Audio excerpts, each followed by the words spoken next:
Joining the program right now is Mike Gonzalez. Mike is author of The Plot to Change America, How Identity Politics is Dividing the Land of the Free. Mike is also senior fellow at the Douglas and Sarah Allison Center for Foreign Policy and the Angeles T. Arredondo E Pluribus Unum Fellow at the Heritage Foundation. Mike, welcome to Breitbart News Tonight. Jerome, thank you very much for having me on. It's a real pleasure to be on with you, talk about my book and anything else that you want to talk about.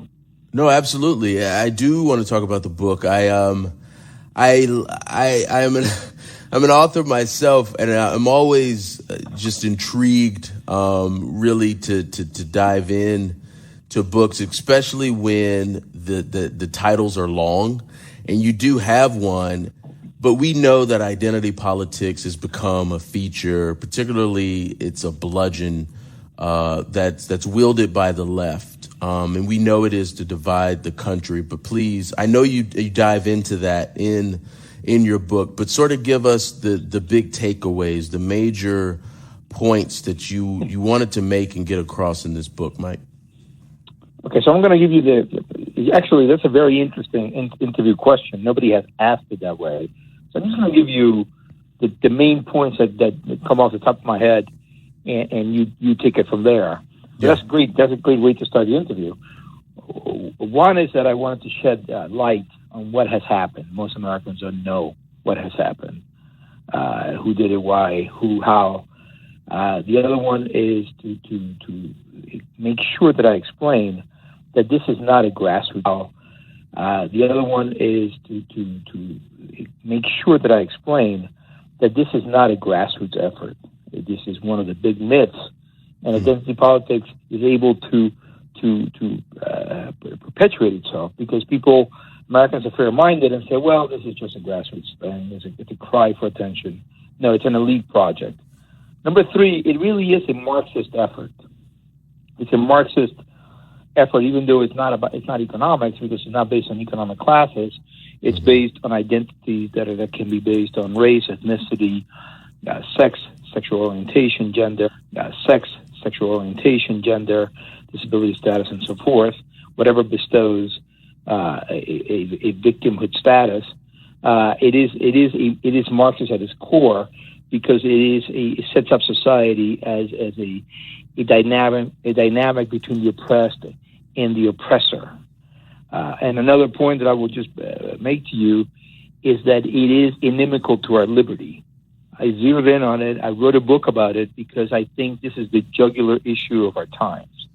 If we don't do something about it, it will change the country irreversibly. The good news is that we can do something about it. I believe we can. I am optimistic. So no interviewer has asked me. So I just gave you 4 points there. You take it from there.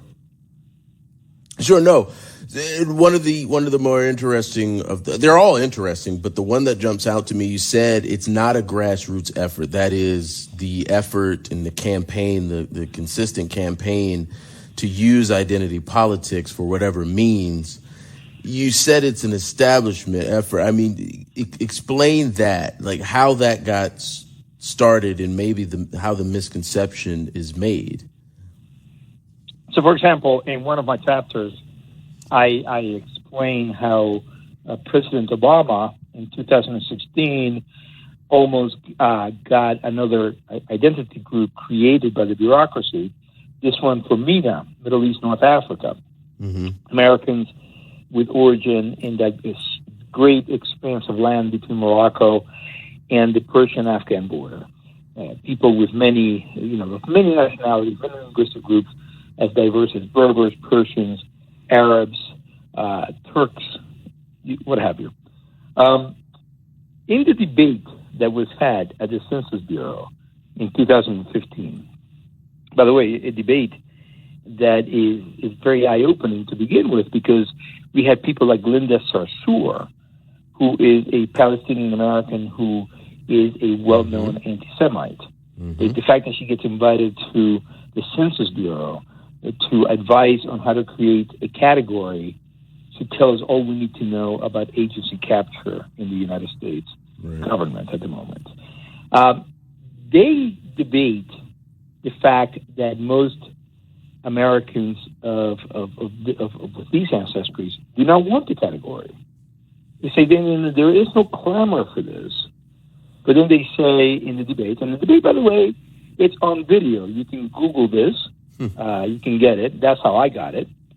They say, well, when these Americans begin to understand that once the category is created and they adhere to the category, then they stand to gain benefits, such as racial preferences, such as set-asides, such as hiring programs, such as government contracting. It will take on a life of its own. And somebody says, this is, after all, what happened with that other artificial category, Hispanics. At one point, actually, she doesn't say this in this debate, Belinda Sarsour has said that she wears the hijab because if she does not wear the hijab, she's just another white girl from New Jersey. So this shows you that there was no clamor. By the way, just so your audience is aware, Arab Americans are actually in Persian Americans are actually extremely successful. Like John Sununu, the former governor of New Hampshire, the former national security advisor for George H.W. Bush, his son was governor of New Hampshire and a senator. They are Arab Americans. Darrell Issa, who's no longer in Congress, but was in Congress until about 4 years ago. Sure. When he was the wealthiest member of Congress, and Arab Americans. Steve Jobs, Doug Flutie, the famous quarterback. So these are, Helen Thomas. So that shows you that debate. That is, and I can give you other examples, but that is a fresh example. The MENA category, by the way, never took off.